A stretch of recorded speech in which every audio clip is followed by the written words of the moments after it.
Ahalya layer camp அப்படின்ற ஒரு இடத்துல வாழ்ந்துட்டு இருக்கும்போது அவங்க வீட்டுக்குள்ள அடிக்கடி பாம்புலாம் நுழைஞ்சிரும். அதை பார்த்து அவங்க அம்மா அடிக்கடி அலறுவாங்க. அது மட்டும் இல்லாமல் மழை காலம்லாம் வந்துடுச்சுன்னா மழை பெஞ்சு வீடு ஒழுக ஆரம்பிச்சிடும்.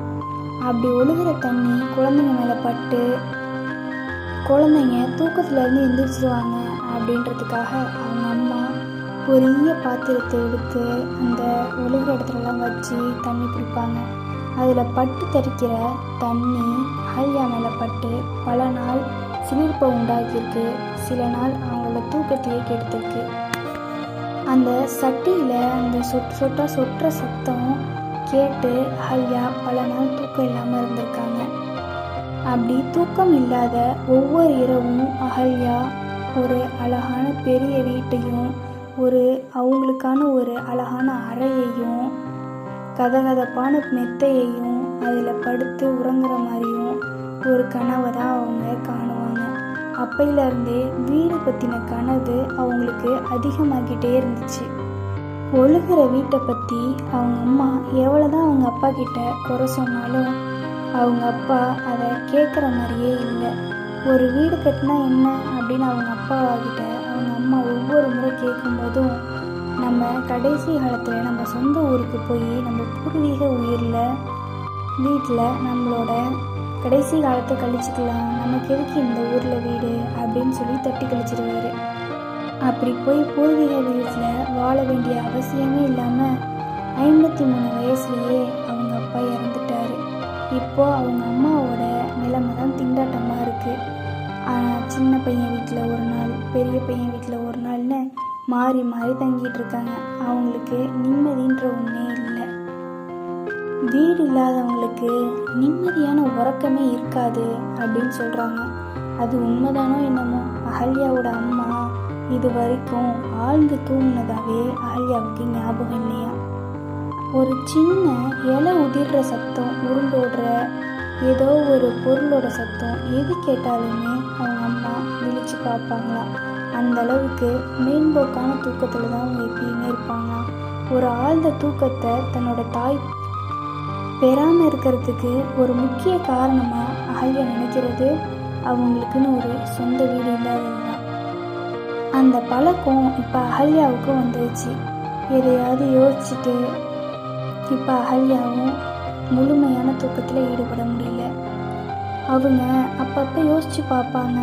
ஹாஸ்டலில் படிக்கும்போது அகல்யா சந்தோஷமாக தூங்கியிருக்காங்க. அப்போதான் அவங்களுக்கு முழுமையான தூக்கமே கிடச்சிச்சான். அப்படி அவங்க ஹாஸ்டலில் படிச்சிட்ருக்கிறப்போ அந்த ஹாஸ்டல் ஒரு மலை அடிவாரத்தில் இருந்துச்சான். அங்கே அவங்களுக்கான படுக்கையில் அவங்க நிம்மதியாக படுத்து உறங்கி எந்திரிப்பாங்களாம். அப்பெல்லாம் இந்த மாதிரி ஒரு மலை அடிவாரத்துக்கு கீழே ஒரு அழகான வீடு கட்டி அதில் வசிக்கணுங்கிறது அகல்யாவோட இன்னொரு பெரிய ஆசையாகவே இருந்திருக்கு. அப்படி அந்த ஹாஸ்டலில் ஒவ்வொரு இரவும் அவங்க தூங்கிட்டு இருக்கும்போது நம்ம வீட்டோட வடிவமைப்பு எப்படி இருக்கணும், அந்த வீட்டோட செவர்களுக்கு என்ன பெயிண்ட் அடிக்கணும் அப்படின்ற மாதிரி கனவு கண்டுக்கிட்டே தான் தூங்குவாங்களாம்.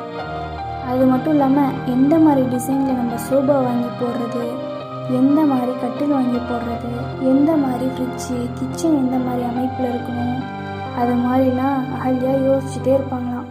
நம்ம ஹாலை விட கிச்சன் பெருசாக இருக்கணும், அதில் உட்காந்துக்கிட்டே சமைக்கிற மாதிரி ஒரு ரோலிங் சேர் இருக்கணும், நம்ம வீட்டில் இருக்க ஒவ்வொரு ஜன்னலும் பெருசாக இருக்கணும், அப்படின்னா தான் காற்று போயிட்டு வர்றதுக்கு வசதியாக இருக்கும் அப்படின்னு சொந்த வீட்டை பற்றின நிறைய கனவுகள் வச்சுருந்தாங்களாம்.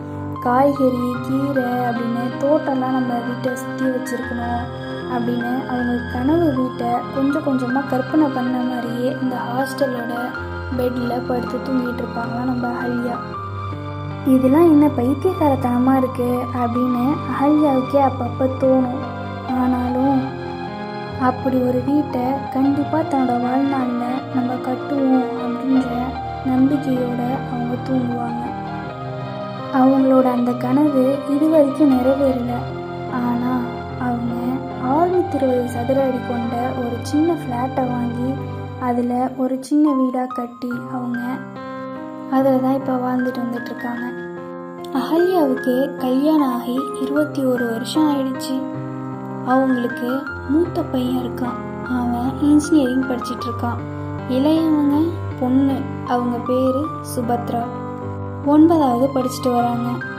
3வது பையன் ஒருத்தன் இருக்கான். அவன் 6வது படிச்சிட்டு இருக்கான். திருமணத்துக்கு முன்னாலேயே 2 விஷயங்கள்ல அகல்யா ரொம்ப குறிக்கோளாக இருந்தாங்க.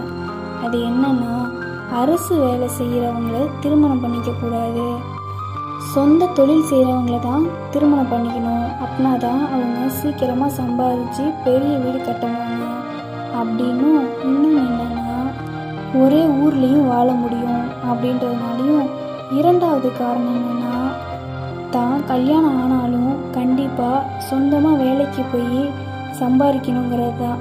ஏன்னா 5 ரூபா கூட அப்பா கிட்ட கேட்டு வாங்கி தயங்கி தயங்கி செலவு பண்ணுற அம்மா தான் அதுக்கு அவங்களுக்கு எக்ஸாம்பிளாக இருக்காங்க. இப்படி தானும் ஆயிடக்கூடாதுங்கிறதுல அவங்க குறிக்கோளாகவும் இருக்காங்க. தான் சம்பாரித்த காசு செலவு பண்ணி வாழணுங்கிறது அகல்யாவோட 2வது குறிக்கோளாகவும் இருக்குது. அவளது கனவுகள் தொடரும்.